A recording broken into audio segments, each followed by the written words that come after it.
Support comes from Hampton Roads Community Foundation, partnering with donors from all walks of life to improve southeastern Virginia through grants, scholarships, and leadership initiatives. Learn more at hamptonroadscf.org.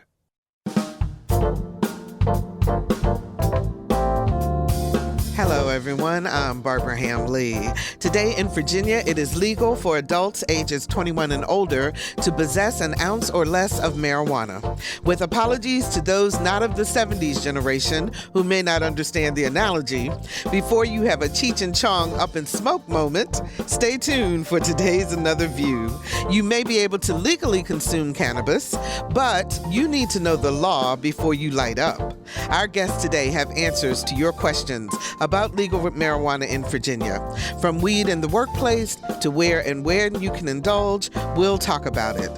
Call us at 440-2665 or 1-800-940-2240. The legalization of marijuana in Virginia. That's next on Another View, right after this news from NPR and WHRV News.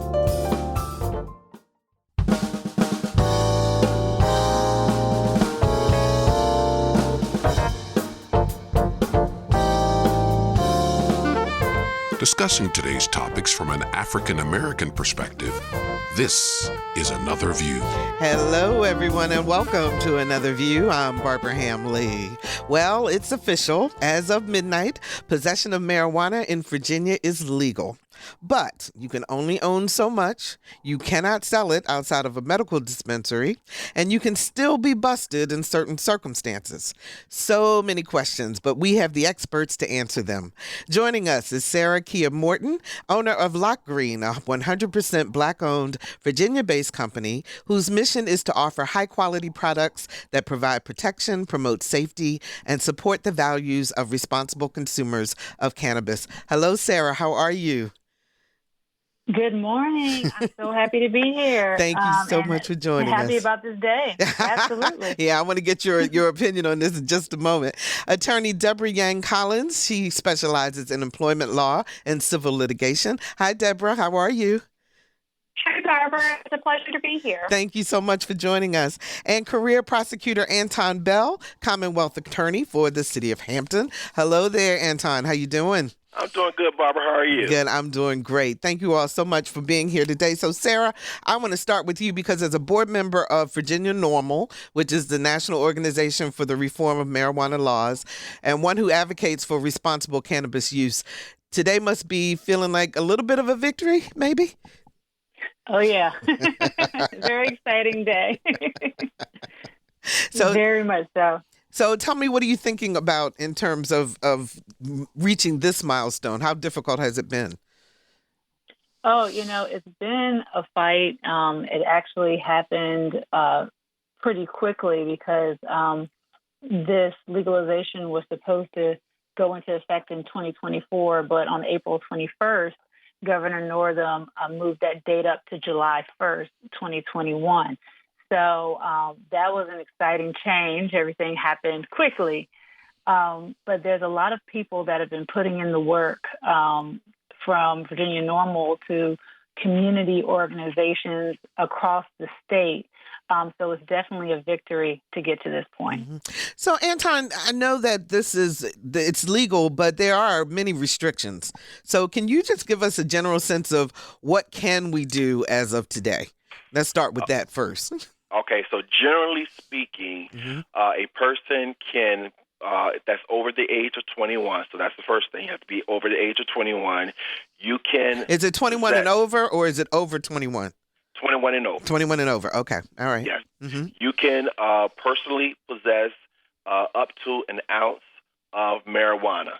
Okay. And that possession can be public or personal. Now, the use of that marijuana can only be in private settings. It cannot be in a public setting. So you can't, let's say you're out and about and you want to light up a marijuana joint like you would light up a cigarette. You cannot do that in a public setting. Okay. But you can do that in your private home. In addition to that, a person can grow up to 4 plants of marijuana, and it is 4 plants per household, not 4 plants per person in the household. Okay. So you can't, if there are 3 persons in the house, That doesn't equal 12 plants, right? You can't do that. It's only 4 plants per household. Okay. Another restriction is you cannot distribute marijuana to another person. And in addition, you cannot drive in your vehicle with marijuana being used. So the passenger can't have it and the driver cannot have it while operating a vehicle. But it can be in the car if you're... It could be in the car and in the trunk. In the trunk, okay. Right, but it cannot be on your person. And the reason for that is they want to probably eliminate the temptation to, because you're now getting used to being able to smoke marijuana like you can drink alcohol. They probably want to eliminate the temptation to maybe light up a cigarette or light up a marijuana cigarette just like you would light up a regular cigarette. Or even by accident, you pull something out that may, because sometimes you can roll them up like they will look like a cigarette.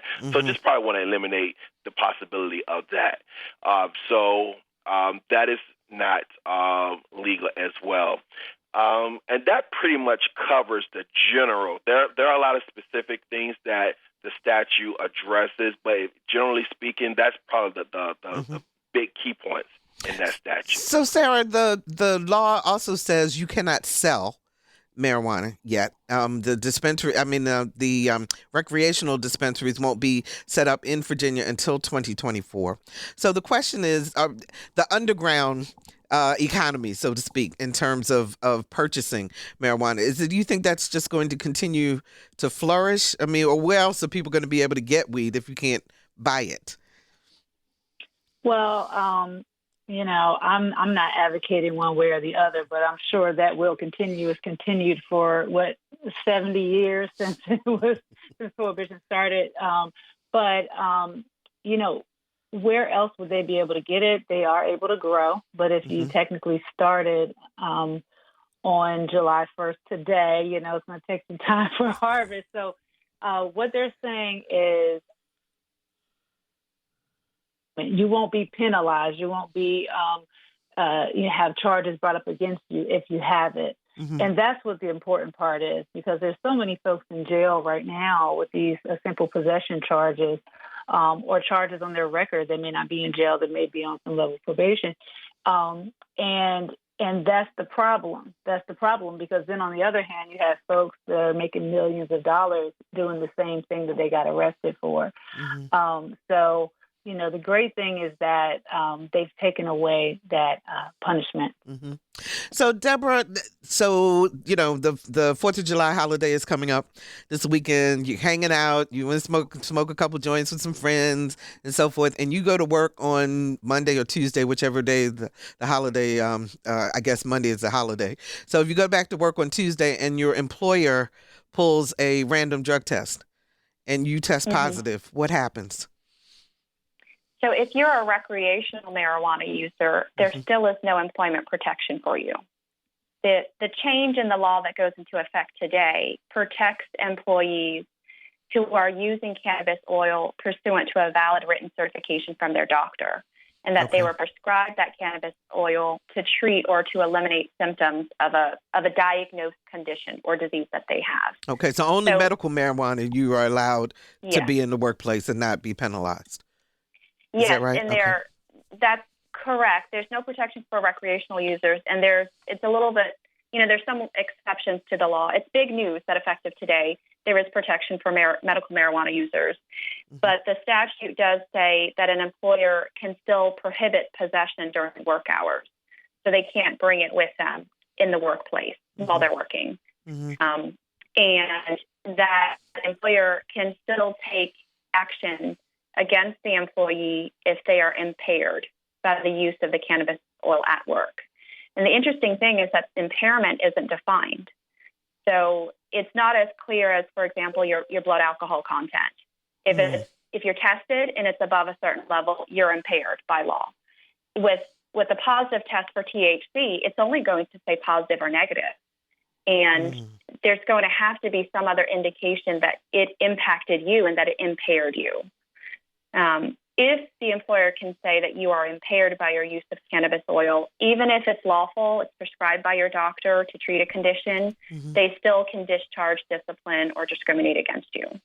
So what are businesses and business owners thinking about either relaxing the laws or changing them to be more in line with maybe what happens with alcohol in the workplace? Or are they holding firm that for the most part, if you work for me, you cannot do drugs, period? I've seen it kind of across the spectrum. There are several employers that won't have an option, that because of either their state or federal contracts, they have to have a drug-free workplace. So, for example, any federal contractors that are subject to the Drug-Free Workplace Act, they are required by virtue of having that contract to make a good faith effort to maintain a drug-free workplace. And that covers a huge number of federal contractors. It's anyone that receives a federal grant or $100,000 or more. And then, of course, at the state level, any Virginia employer with a state contract over $10,000, they also have to maintain a drug-free workplace.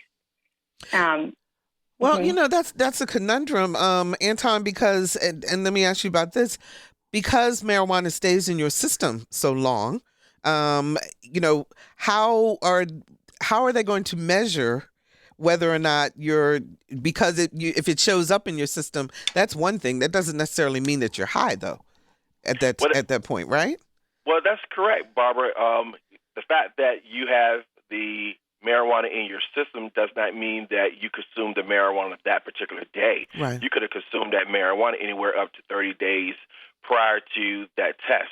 And so, and it depends on the level that's in your system. However, you have agencies like, for instance, for my city and workplace is zero tolerance. So if you have any in your system, that's grounds for termination, and most likely you will be terminated. So just any in your system, depending on where you work, you're going to most likely face a disciplinary action. So, Deborah, as society seems to be moving more towards accepting the use of marijuana for a variety of reasons, do you think that the employment laws will start to change also to, so that they're more inclusive, I guess, of people who do indulge?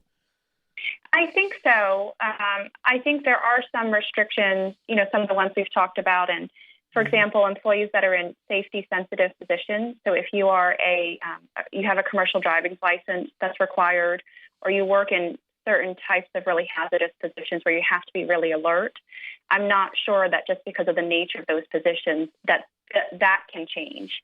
But we have seen some changes. Today as well, the Virginia Human Rights Act expanded to provide essentially the state equivalent of what the Americans with Disabilities Act has provided at the federal level. So effective today, state law now requires reasonable accommodations for employees with disabilities, and that would include medical marijuana users pursuant to the new state law. And that's important because marijuana is still illegal at the federal level. The Americans with Disabilities Act doesn't provide any protection for employees that are medical marijuana users because it's considered it's still illegal at the federal level. So it's a gap there that's been addressed now with the expansion of the Virginia Human Rights Act at the state level. And Anton, let me ask you this, and then Sarah, I'm coming to you for another question. But how will you balance, Anton, from a Commonwealth's perspective, the law in Virginia versus the Fed? Because if it's legal in Virginia, but it's not legal federally, aren't people really kind of in a crossfire there? Well, not really. Okay. My understanding from federal and law enforcement that even though it may be illegal federally, it's not going to really be something that they're going to pursue, particularly if it's simple possession. Now, if you're on, let's say, a base, like a naval base or some type of federal property, and you get stopped with it, then there is a high probability that you will be prosecuted for that offense. However, if you're if you're not on any type of federal property and you just, let's say, just on a regular highway or at a store or whatever, and you are in possession of it, and somehow the federal authorities are aware of that, I doubt very seriously that they're going to enforce that law. We see that in California, we see it in Colorado and other states where still it is legal in their states, but federally it is still illegal. And if I could kind of piggyback on what Deborah shared as well, as far as some employment laws may be changing, they're going to still, as she stated, there are going to be some areas and some employees or employers who won't have the luxury of being able to relax the law in any way. For instance, imagine me having prosecutors who have marijuana in their system. That's always going to be an issue because a defendant will be able to say, hey, this person could have been under the influence when they prosecuted my case. And as such, I was deprived of some type of due process, or maybe they committed some type of ethical or malfeasance on their part. So that could never, ever be a question for my office. So as a result, I have to have a zero tolerance level when it comes to anyone having that in their system. So, Sarah, are attitudes changing? I mean, obviously it must be because there's so many states now that are legalizing marijuana. But I mean, just on a daily basis, in terms of the stigma that used to be surround marijuana use and what it is today, what's the difference? Well, I think the stigma still exists. I think the fact that states across the country, and including now Virginia, are changing their laws makes people feel more comfortable talking about it, which is a positive thing.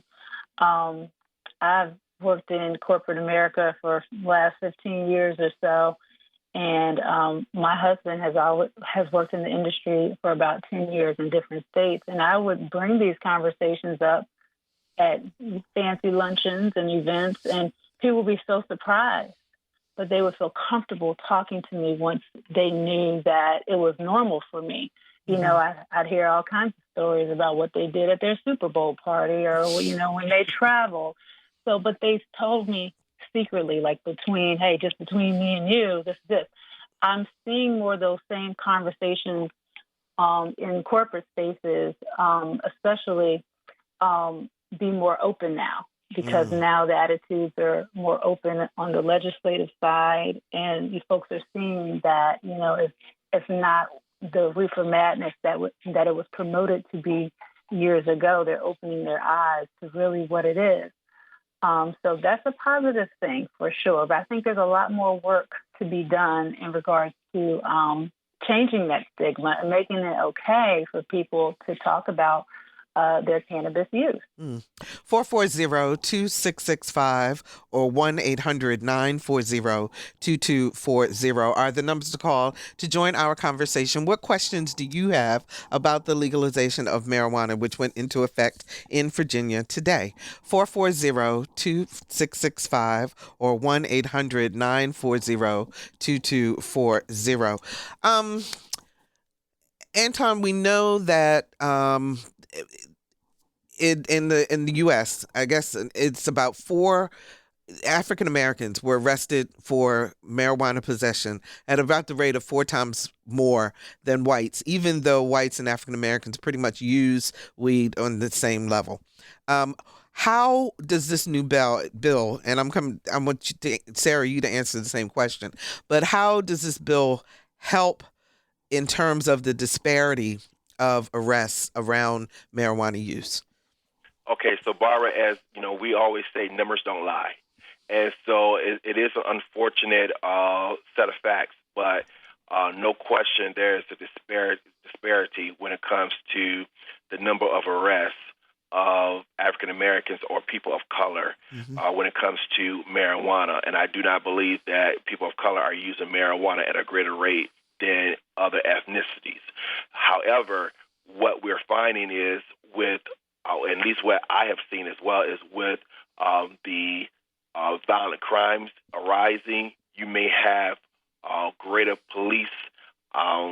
presence in neighborhoods of color. Mm-hmm. And as a result of having greater presence of the police in these neighborhoods, unfortunately, you will find more offenses when it comes to the marijuana. And as a result, you're getting greater arrests. Wherein in suburbia, you may not have a great presence of police in those neighborhoods, and you have people there, and they're smoking it just as much as someone that may be in the hood. Mm-hmm. So as a result, they're getting a free pass, whereas someone in the hood, because of the presence of police, which is necessary to try to curb the violence, unfortunately, it has a byproduct effect. We found in Hampton that you had about 75%, somewhere in the neighborhood, about 75% of those arrested for marijuana over the last few years were African American. That is a big disproportionate rate when it comes to comparing different racial and cultural ethnicities. So it's going to have a tremendous impact. Mm-hmm.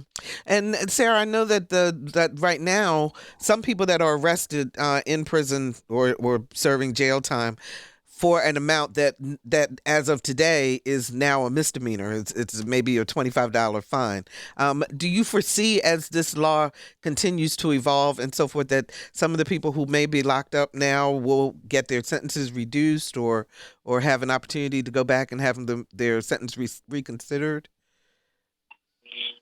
So I think that is yet to be seen and defined. A lot of the provisions in these laws are on reenactment and have to go back and be decided upon.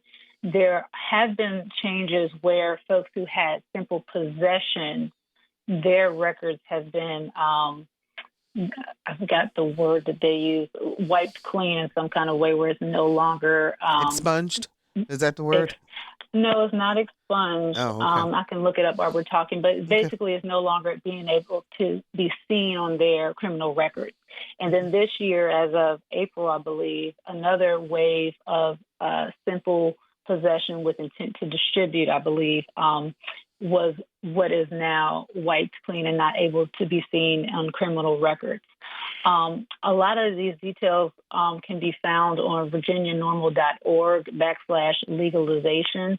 It talks about all these different things and all the details. These things I can't remember the exact detail of, but that's very important for people who have these charges to come off. Now, as far as people in jail right now, that's another level. Also, as far as people who have felonies, that's another level of when those things will be removed from their records. Mm-hmm. All of these things need to be addressed. It's very, very important. And I ask anyone who's on the line who feels that these issues are important to join the fight with us to push for this. I mean, it's very important. Folks that have even misdemeanors on their records, it affects their employment. It affects their access to school loans. It affects their housing. Mm-hmm. So these are life-changing charges that people have been experiencing and are experiencing right now. And we want to be able to change that, especially with these law changes. Deborah, I'm sorry, you wanted to add to that? I did. I just wanted to note that last July 1st, Virginia passed the Ban the Box legislation. Mm-hmm. So it kind of goes to address the concern that Sarah has raised. So as of last July 1st, employers, both in terms of your employment, but also in educational institutions, so the schools that an applicant may be applying to, they cannot ask about arrest, charges, or convictions for possession of marijuana. And they can't require the applicant to voluntarily disclose that information. It also provides that state and local government employees cannot be asked about arrest, charges, or convictions for possession of marijuana in applying for a license, a permit, registration, or governmental service. So I think that was designed in part to address kind of historically the disproportionately higher rate of convictions and charges for possessions of marijuana. And hopefully remove some of the barriers to employment in education. Going forward, 440-2665 or 1-800-940-2240. And if you're just joining us, we're talking about the legalization of marijuana in Virginia with Sarah Kiah Morton, a proponent of responsible adult use of marijuana, Deborah Yang Collins, employment attorney and Commonwealth attorney for the city of Hampton, Anton Bell. Let's talk to Joe in York County. Hi, Joe. You're on the air. Good afternoon, folks. Hi. Hey, I've got a question about simple math here. I understand you're allowed to own up to an ounce of marijuana, or possess it, and you're allowed to grow 4 plants. Well, if you're halfway decent at growing anything, one marijuana plant can yield up to 16 ounces or a pound of marijuana if you know what you're doing. If you don't have a clue of what you're doing, you're still going to get an ounce off of each one. So all of a sudden, you're going to have anywhere from 4 to 250 ounces of marijuana. What do you do with it? Okay, let me get some answers because I see 2 of our guests just nodding their heads. So, Sarah, let me start with you. So the law says that you can have up to 1 ounce on your person in public. So what you do in private and what you grow and keep in your home, it does not have any restriction on. So I think that's where the confusion is. I've heard that question before. Okay, and Anton, you wanted to answer too? Well, no, that's it. That's the perfect answer. Is the law specifically talks about what you're able to possess in public, but it does not address how much you can possess in private. And with the 4 plants, you're absolutely correct, Joe, that it is going to yield far more than 1 ounce. However, as long as you are not possessing that amount that you're growing in public, you should be fine. And Joe, you also can't put your plants in front of the front window. You're not Right. supposed to be able to see it from the house, from the street. I was going to say one more simple question Sure. about in public view. Say you got a 20-acre piece of land and you're growing your 4 plants in the middle of it. If a helicopter flies over, would that be determined public view? Because otherwise it wouldn't be in public view unless someone is trespassing on your land. No, you should be fine with that. That should not be a problem. Cool. I'm gonna start holing up the ground today. Thanks so much for the call, Joe. We appreciate it. 440-2665 or 1-800-940-2240. Carl joins us from Suffolk. Hi, Carl. You're on the air. Good afternoon. Thank you for taking my call. Yes. As a many-decade user of marijuana, I'd like to say that I appreciate the passing of the legalization law, but I think the order in which it was done as far as creation of dispensaries is a terrible mistake. I think that to have that kind of a time lapse is going to increase the black market demand, and as a result, it's going to not only increase crime, it's going to also increase the negative opinion of people about the legalization of marijuana. Let's get a response from our guests here. Thank you so much for the call, Carl. Sarah, you want to respond? There's so many loopholes in these laws and legislation, from what Carl just mentioned to, you can grow 4 plants, but you can't buy the seeds. I mean, we've mentioned some things in this conversation, but the creation of the dispensaries is something that is a problem because, as Barbara mentioned before, where do you get it from? And to add to my answer before, Barbara, people are getting it from the black market. People can grow it. The other thing is you can adult share. So if I have some and I give you some of mine in the private setting, that's okay. So to his point, but it has to be in a private setting. It can't be. I can't meet you on the street and you hand me weed, right? Okay. That's right. It has to be in private setting. So the term is adult sharing. For those who are interested, it's not sharing or giving you a T-shirt and sticking some marijuana in it and selling the T-shirt for $10, but the marijuana there is not that. It is simple, just like I bring you a bottle of wine, right? I'm bringing you a bottle of wine, you adult share marijuana. But the creation of dispensaries is key because right now there's only 4 dispensaries in the state of Virginia, and they only can sell to medical patients. And as far as the law goes, the dispensaries, and I'm using the word dispensaries, it's not called that in Virginia, but the dispensaries that are able to sell to recreational users will not be operational until 2024 at the earliest. So, there's a hole in there, but those details will be worked out by the Virginia Cannabis Control Authority of the timeline and how those will be rolled out to the state of Virginia. Okay, our phone lines are lit up, so I'm going to take a couple more calls. Daisy joins us from Newport News. Hi, Daisy. You're on the air. Hi, Barbara. Thank you for taking my call. Mm-hmm. I just had a question kind of about the secondary effects of marijuana. For instance, if people are sitting in their vehicle on your cul-de-sac and imbibing, I was told that that's perfectly legal now. And also if you're in an apartment building and, people are using it in their apartments, and the smoke drifts into your apartment, there's really nothing you can do about it. So I was kind of curious if anyone has looked into sort of the secondary effects. Is there like a secondhand smoke issue for children that we should sort of be concerned about or anything like that? Okay. Let me start with Deborah. I'm going to ask you about that issue about the apartments and people who don't own their home. Are they also allowed to smoke within those dwellings? Because that's not.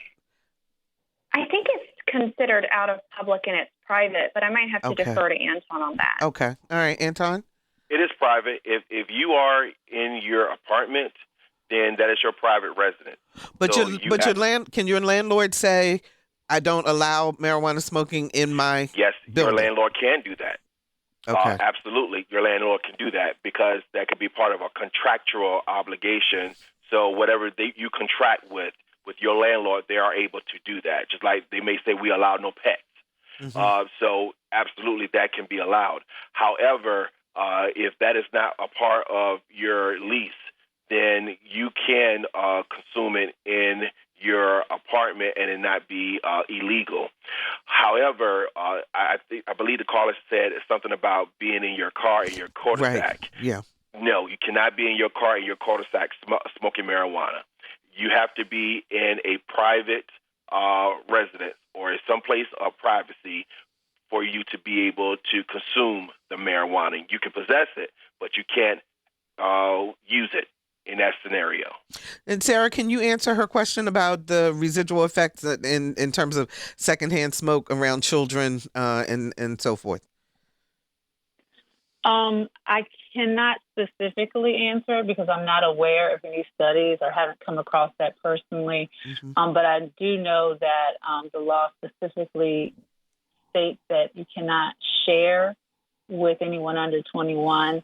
And I would not advise consuming around children either. Just for, if someone calls you in for consuming around a child, that can be a whole another can of worms. Mm-hmm. So, yeah. And, let me ask you, Sarah, because you're in your business, you talk about working with those who are responsible cannabis users. What do you mean by that? What does that mean? Yeah, so my company that my husband and I started is called LOCKGREEN. And we really define what we mean by responsible consumers.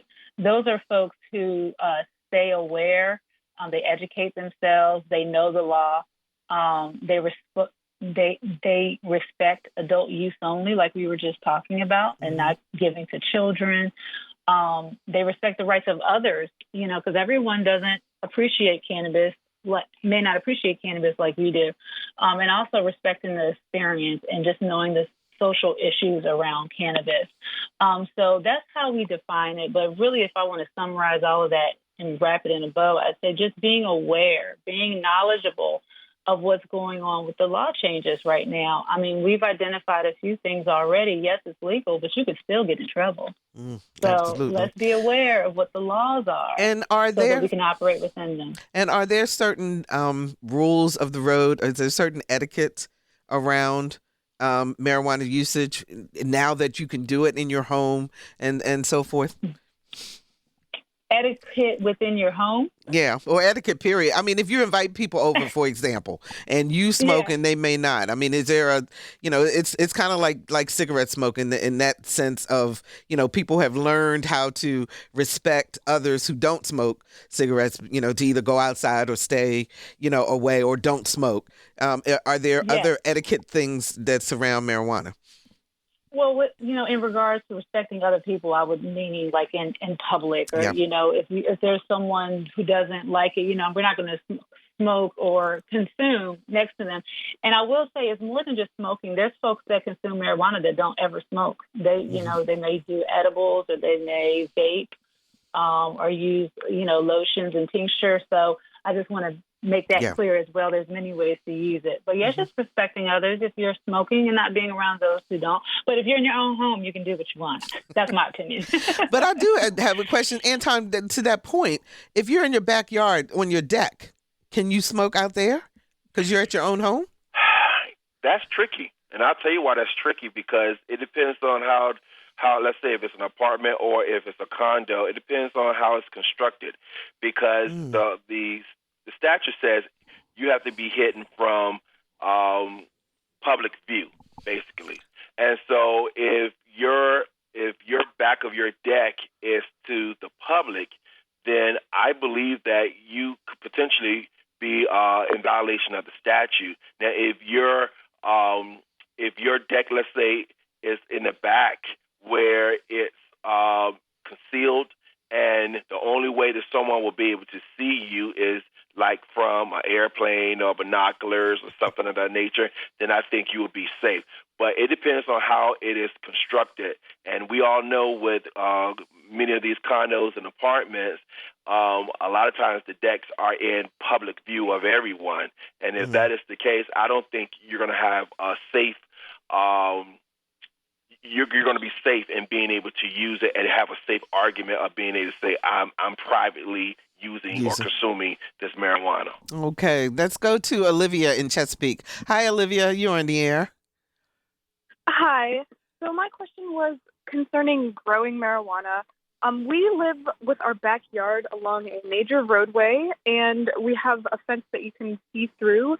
So we were wondering, if we wanted to grow weed in our backyard, would we need to build a privacy fence around it? Or if it's on our property in our backyard, is that fine? What's the distance from the road? Yeah, what's the distance from the road? Okay. Go ahead, Anton.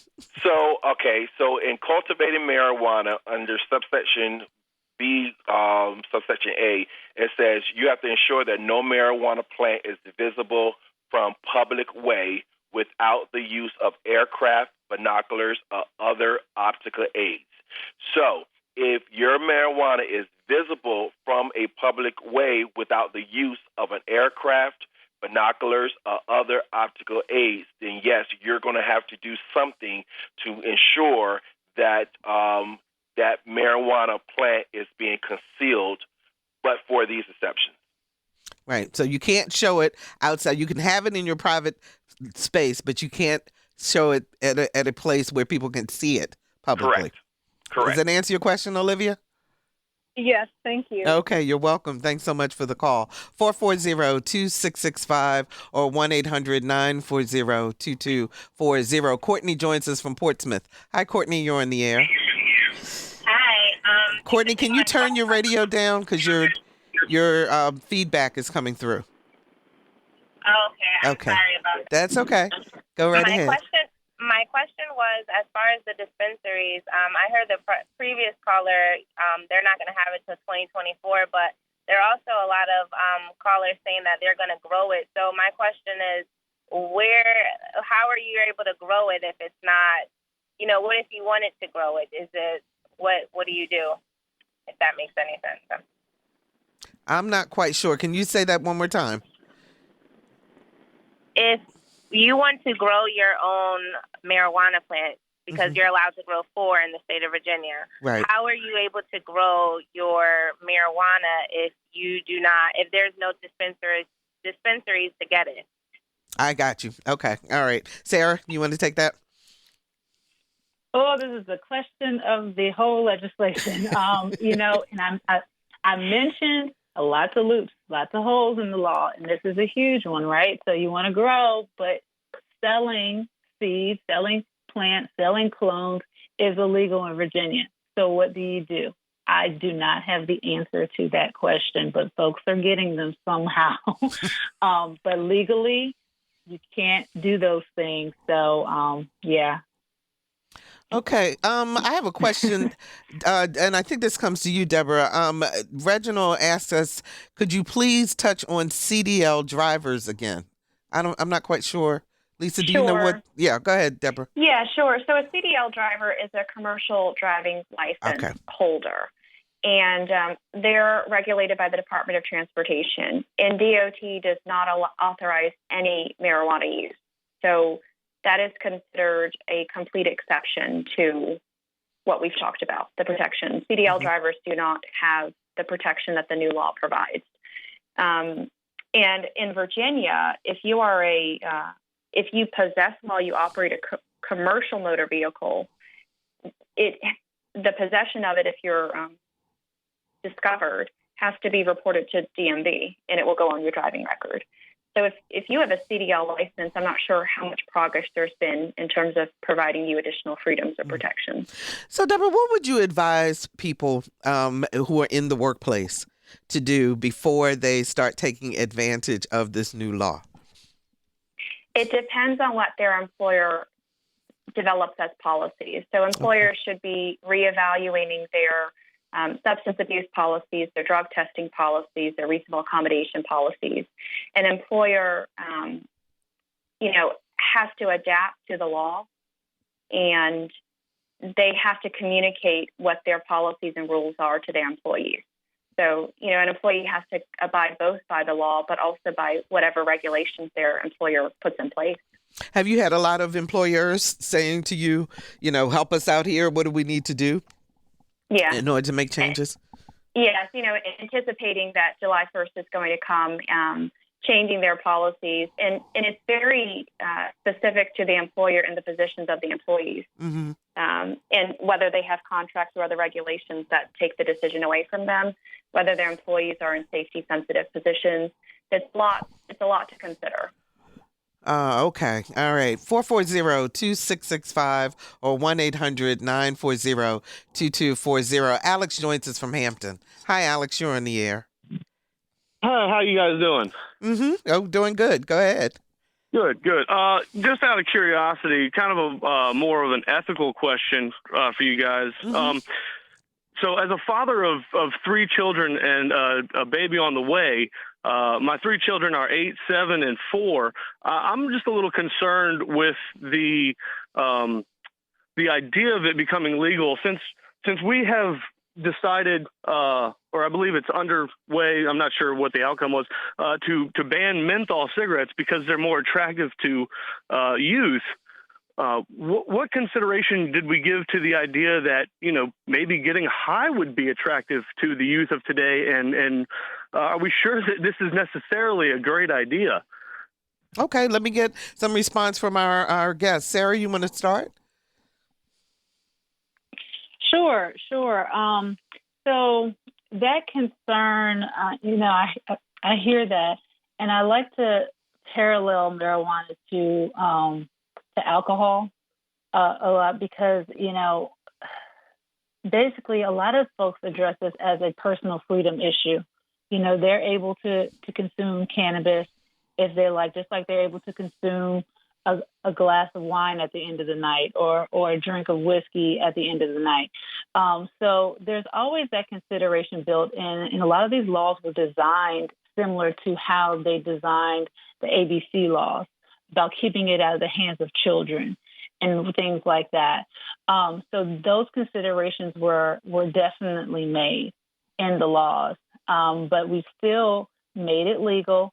It still is a matter of personal choice, just like you can choose to smoke or you can choose to drink.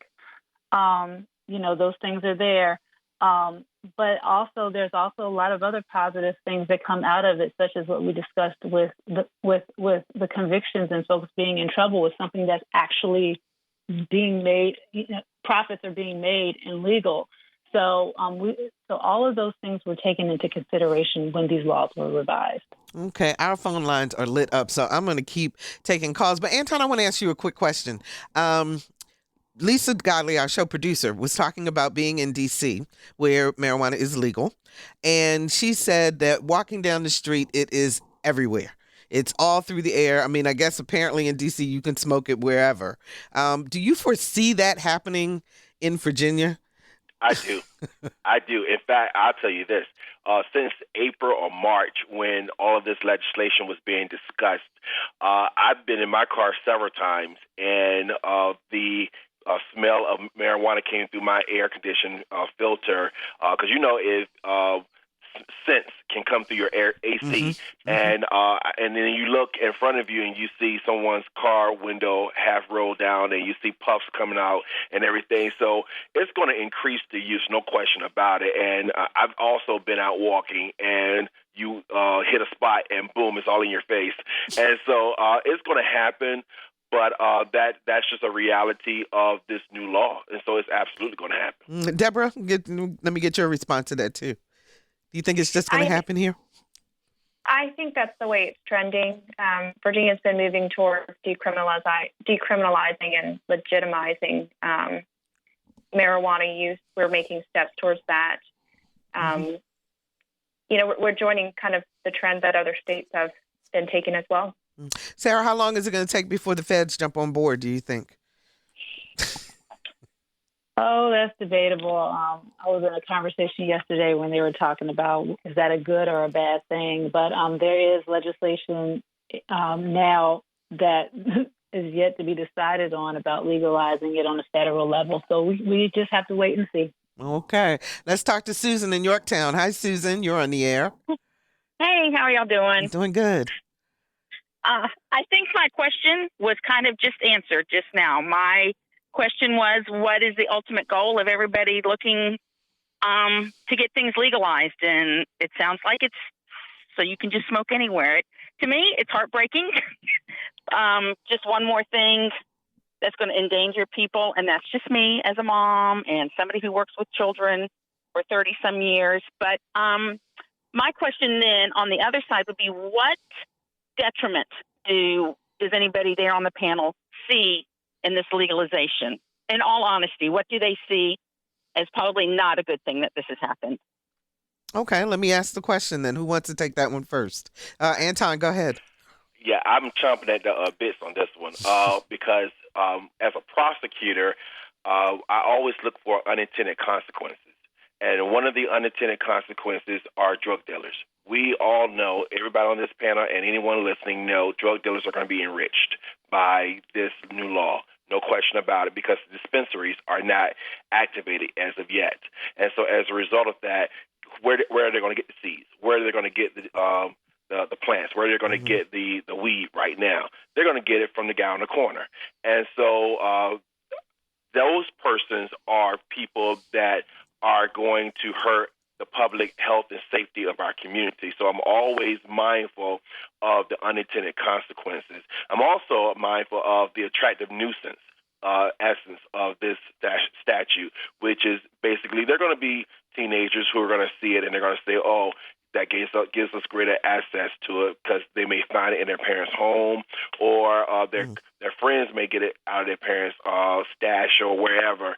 And as a result of that, they may have greater access to that. So I absolutely believe that there are going to be some unintended consequences. And that's with most statutes. There are unintended consequences and loopholes and gray areas. Deborah, things that you see as a problem? I think there is a concern. It's a concern that's been expressed by some of the listeners about access and the impact on minors. The Virginia law obviously doesn't make it legal for minors to use. And in May, the U.S. attorney, was clear that the Justice Department would not prosecute marijuana users that were using in compliance with state law. However, they did say that that did not apply to high priority case, for example, used by minors. So I think there is some balance and consideration given to the potential harm to minors, both at the federal and the state level. Okay. And Sarah, any unintended consequences that you think we need to really pay attention to? I think that, I just want to comment one thing to what Anton said about the drug dealers. The thing is, people have been dealing marijuana like continuously. It's just going to continue. That's not stopped. So I think, folks who want it have always been able to get it. And now maybe more folks who want it. So maybe, that would increase. But it is important to note that has always been like that. But I think my unintended consequence that I think is coming from this, or the bad side, is that people get so excited about the law change that they don't pay attention to the laws. I mentioned that before. It's so important to know your rights, know what these laws say, attend conversations like this and others, because you can still get in trouble. And that is the bottom line. Go ahead, Anton. You're muted, Anton. I'm sorry, Barbara. I had it on mute. The difference here with the new laws with the drug dealers, I think that is so significant, is because of the punishment aspect. Because now, under this statute, under 4.1-1100, when you talk about the punishment, if you have more than an ounce of marijuana all the way up to less than a pound, is only a fine. That's it. Yeah. You're not going to get jail time. You're not going to get prison time. So you could be distributing marijuana less than a pound, and you not get any jail time whatsoever. So that is a major incentive for a drug dealer, and that's going to increase the black market big time, significantly. So that's why that is a huge unintended consequence. Okay, I'm going to try to squeeze in one more call, but we got less than a minute. Travis, you're on the air, and please make your question quick. Travis? Yes, I've recently separated from the military. I was just wondering what kind of discussions have been had about the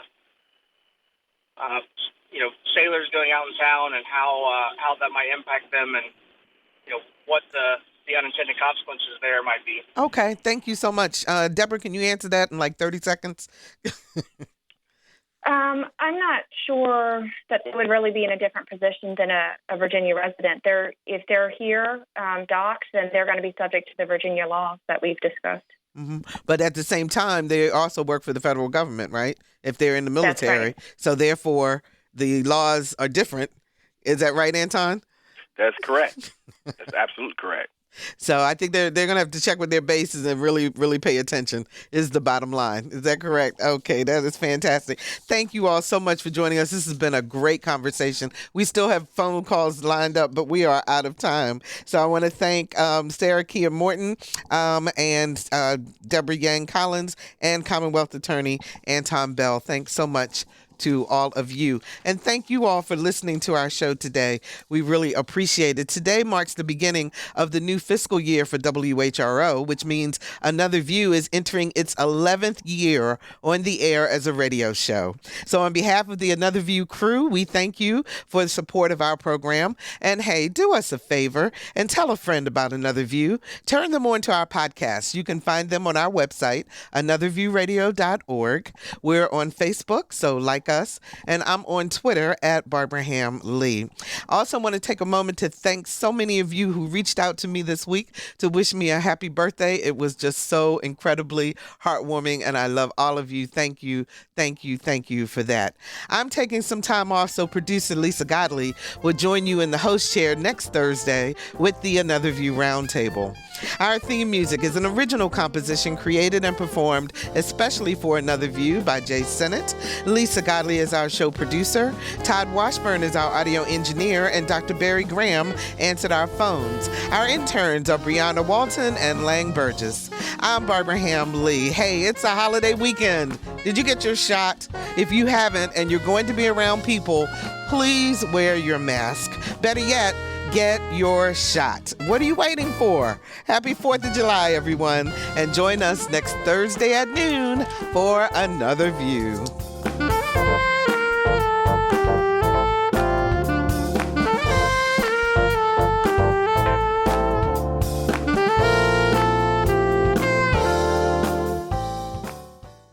Support comes from Hampton Roads Community Foundation, carrying out your charitable wishes forever. whether it's helping shelter animals, feeding the homeless, enhancing the arts, or supporting students. Learn more at leaveabequest.org.